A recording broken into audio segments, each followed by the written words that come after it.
What's up, tech lovers? So today we're going to be looking at the world of the Pixel 7 Pro. This phone came out in October of 2022, and look, I'm ready to give you guys a long-term review, a fun and honest review that's kind of meant for the general public and not just the tech community. So buckle up and let's find out if this phone is worth your hard-earned money in 2023. So full disclosure, I obviously haven't been using this phone throughout the entire 6 months because as a tech reviewer, I review a lot of phones. In fact, I have 7 phones. But this phone was in the circulation of phones that I've been using, which is actually a good thing because that way I can actually tell you guys, is this phone worth it compared to the competition, since I have all this information from using multiple other phones. So first, let's go ahead and talk about the camera.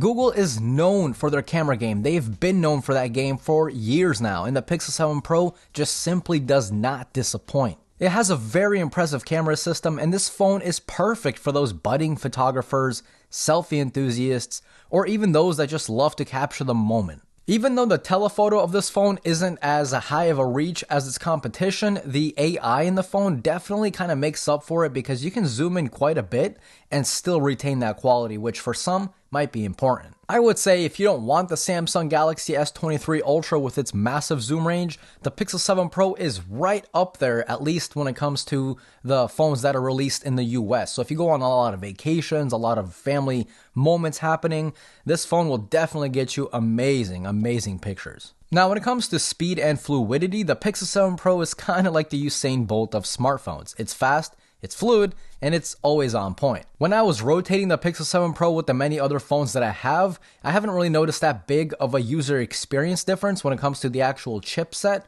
but the Tensor does have its downsides, which we'll get into later in this video. So what about the price? How well has the Pixel 7 Pro held up during the 6 months that I've been using it?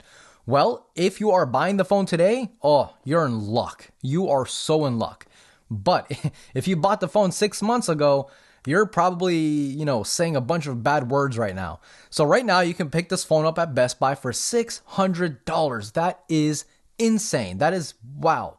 That is so worth the price. You guys don't even understand if you've never used this phone before. But if you choose to activate later, because they got that option whether you activate today or later and the price changes. But if you activate later, it's $750, which is still $150 off the original price. That is crazy. But like I said, that also means if you are the type of person that keeps their phone for 2-3 years and you want to sell it later on, you're not really going to get a good price for this phone. Not just this phone, but any Pixel. They just don't really keep their resale value. So what about the downsides of the Pixel 7 Pro that I've noticed throughout the months and that I've read online?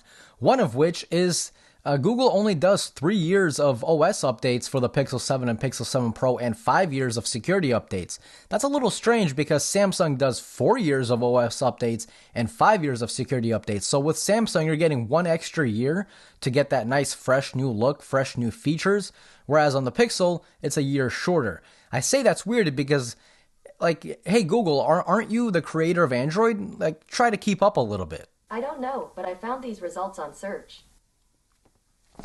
See? She doesn't know.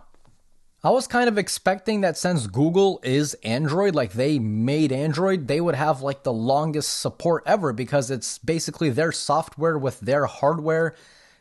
But no. So that's a little weird. I would like to see that number kind of rise. Maybe with the Pixel 8, maybe the Pixel 8 will give us 4 years of OS updates. We'll see. So under the hood, the battery of the Pixel 7 Pro is fine. It's fine. It's fine.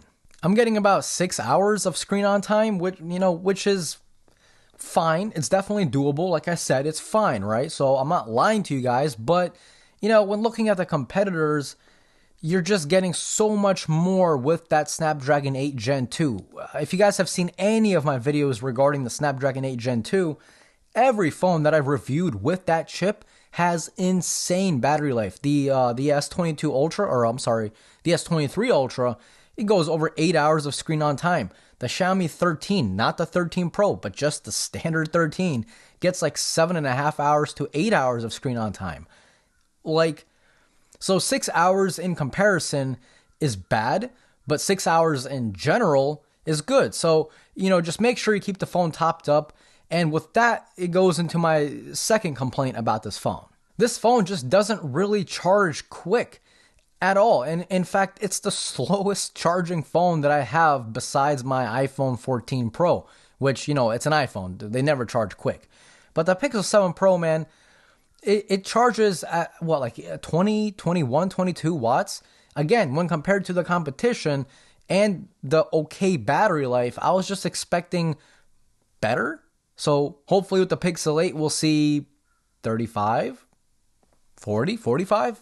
Google, we're waiting.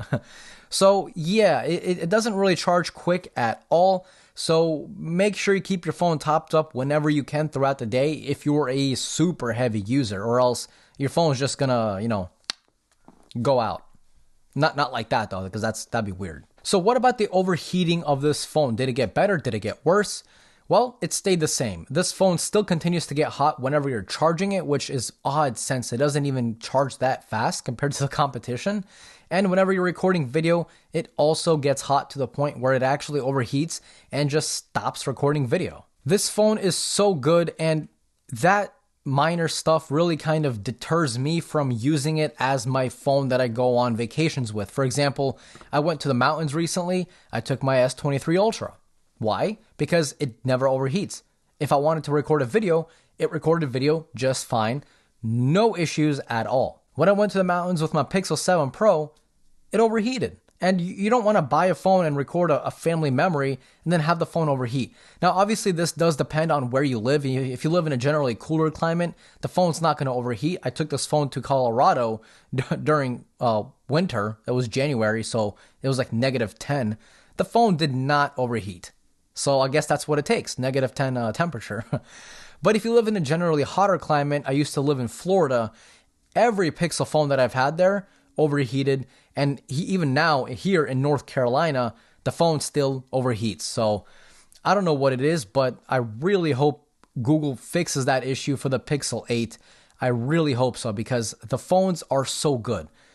But that thing just really makes me mad. So there you have it. The Pixel 7 Pro is a fantastic option for those looking for a mid-range priced high-performance smartphone with a killer camera system. Yeah, it does have its downsides, of course, but for the price, it's hard to beat, even with those downsides. If this phone was at the original $900 price tag, I'd tell you guys absolutely not. Do not buy this phone. But for $600 or even $750, like I said on Best Buy, link down below, I'd say it's pretty hard to beat. So there you guys go. That was my 6-month review of the Pixel 7 Pro in rotation with other phones that I have. If I missed anything that you guys wanted to know, drop me a comment down below. I'll try to respond to it as quick as I can. But yeah, I hope you guys enjoyed today's video. If you did, definitely leave that like. It's completely free to you, but it helps me and the channel out quite a bit, and I truly appreciate it. And if you are new here, consider subscribing. This was Mark from Mark's Tech. Adios.